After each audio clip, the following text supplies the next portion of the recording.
আসসালামু আলাইকুম রহমতুল্লাহ। প্রিয় দেশবাসী, আজকে আমার এই ভিডিওটি যারা দেখছেন দেশ এবং দেশের বাইরে থেকে সকলকে জানাচ্ছি অনেক অনেক শুভেচ্ছা। শুরু করতে চাই কিছু লেখা দিয়ে। আমাদের এক ভাই এমদাদুল হক নোমানী, উনি চলমান ডাকসু নির্বাচনকে সামনে রেখে ইসলামী ছাত্র আন্দোলন বাংলাদেশ সমর্থিত প্যানেল সচেতন শিক্ষার্থী সংসদ নিয়ে উনি একটি পোস্ট করেছেন। সেই পোস্টের শুরুতে উনি কিছু লেখা লিখেছেন, লেখাগুলো আমার কাছে চমৎকার ভালো লেগেছে।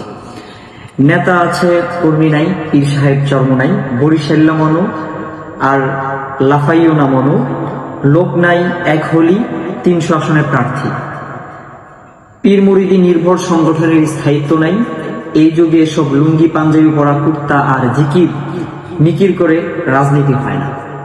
এই লেখাগুলো আমার কাছে চমৎকার লেগেছে, কারণ মাঠের রাজনীতি করতে গিয়ে আমাদেরকে ক্যাম্পাস থেকে শুরু করে বাংলাদেশের ত্রিধারা শিক্ষার্থীদের মাঝে আমাদেরকে কাজ করতে হয়। ত্রিধারা শিক্ষা ব্যবস্থা বাংলাদেশে রয়েছে স্কুল কলেজ কওমি মাদ্রাসা, স্কুল কলেজ ইউনিভার্সিটি, কওমি মাদ্রাসা, আলিয়া মাদ্রাসা। ত্রিধারা শিক্ষা ব্যবস্থা শিক্ষার্থীদের সাথে আমাদের মিশতে হয়, সাংগঠনিক কাজে, দাওয়াতের কাজে তাদের সাথে আমাদের মিশতে হয়, কথা বলতে হয়, গল্প করতে হয়। সে অভিজ্ঞতা থেকে এ কথাগুলো আমার কাছে নতুন নয়, এ কথাগুলো আমাদের কাছে পুরনো। বিশেষ করে আমরা যারা ইসলামী ছাত্র আন্দোলন বাংলাদেশ এর কর্মী, জনশক্তি এবং পীর সাহেব চরমনায়ের রাজনীতির সাথে সম্পৃক্ত।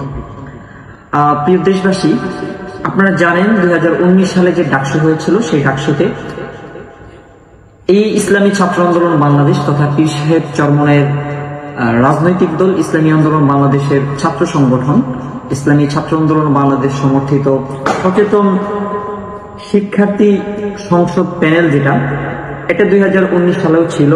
2019-এর ডাকসুতে, ঠিক ডাকসুর একদিন আগে, ডাকসুর একদিন বা দুদিন আগে ডাকসু নির্বাচন করতে দেয়নি। ধর্মভিত্তিক কোন সংগঠন ডাকসুতে অংশগ্রহণ করতে পারবে না এই বলে ডাকসু প্রশাসন আমাদের এই প্যানেলটিকে অংশগ্রহণ করতে দেয়নি।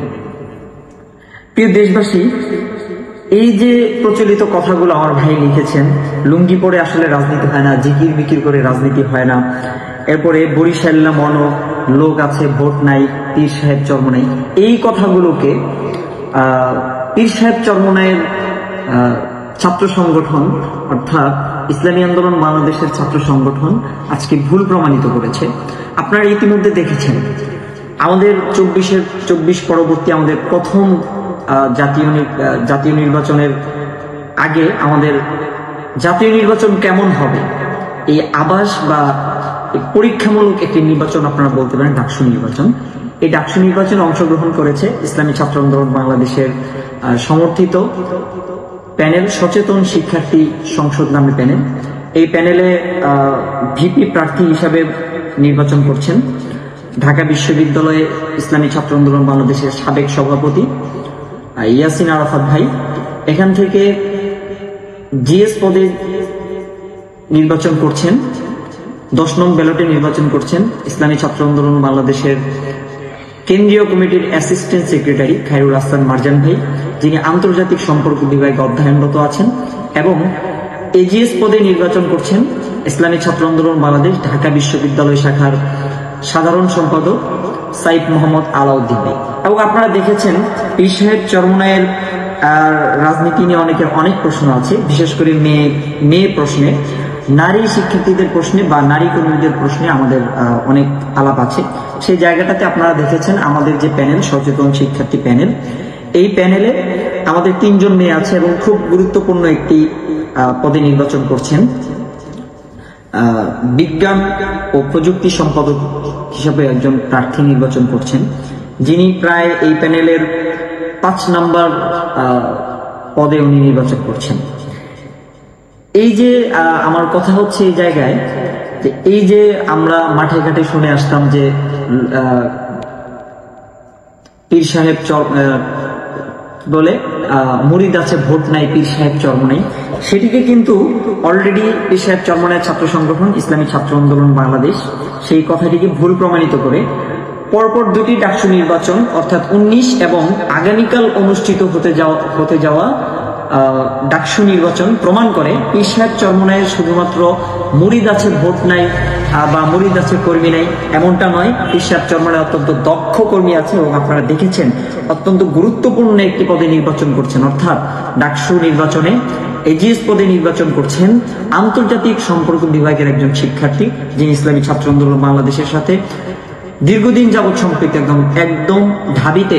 আপনারা দেখছেন 2019 থেকে উনি ওনার ইশতেহারে বলেছেন, উনি ওনার ইশতেহারে বলেছেন, ভিডিও বার্তায় বলেছেন, উনি যিনি এজিএস প্রার্থী বলেছেন 2019 সাল থেকে এবং আগামীকাল যে অনুষ্ঠিত হতে যাচ্ছে ডাকসু নির্বাচন, এই ডাকসু নির্বাচনের দাবি আদায়ের আগ পর্যন্ত ওনারা কাজ করেছেন এবং ইসলামী ছাত্র আন্দোলন বাংলাদেশের যে প্যানেল, এই প্যানেলে যারা নির্বাচন করছেন সকলেই প্রত্যক্ষ পরোক্ষভাবে এই যে ঢাকা বিশ্ববিদ্যালয়ের সমস্যাগুলো নিয়ে শিক্ষার্থীদের পাশে সর্বদা থেকেছেন।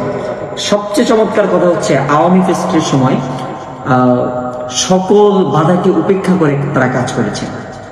আমাদের অনেকে বলতে পারেন আমাদের অনেক বেশি জনশক্তি নেই, ছাত্র আন্দোলন ডাকসুতে অনেক বেশি জনশক্তি নেই, কিন্তু আমাদের আছে অনেক বেশি সাহস, অনেক বেশি মনোবল। এই জন্য আগামীকাল আমরা প্রত্যাশা করব আমাদের পরিচিত বা আজকের এই ভিডিওটি যারা দেখছেন আমার ফেসবুক অ্যাকাউন্ট থেকে সম্পৃক্ত আছেন ঢাকা বিশ্ববিদ্যালয়ে অধ্যয়নরত আমাদের বড় ভাইদের প্রতি, বড় ভাই বোন যারা অধ্যয়নরত আছেন সকলের কাছে আপনাদের একজন ছোট ভাই হিসেবে অনুরোধ থাকবে যে আপনারা এরকম একটি স্বচ্ছ, সুন্দর, আদর্শিক, কোলাহল মুক্ত ছাত্র রাজনীতির সাথে যারা সম্পৃক্ত, ছাত্র রাজনীতি যারা চর্চা করেছে এবং ক্লিন ইমেজের ছাত্র নেতাদেরকে দিয়েই এই প্যানেল ঢেলে সাজানো হয়েছে। আমরা চাই আপনারা তাদের পাশে থাকুন, তাদেরকে বিপুল ভোটে ভোট দিয়ে জয়যুক্ত করুন এবং ডাকসুকে স্বচ্ছ, সুন্দর, আদর্শিক, কোলাহল মুক্ত, শিক্ষা বান্ধব ঢাকা বিশ্ববিদ্যালয় গড়ে তুলুন। সবাইকে ধন্যবাদ। আসসালামু আলাইকুম ওয়া রাহমাতুল্লাহি ওয়া বারাকাতুহু।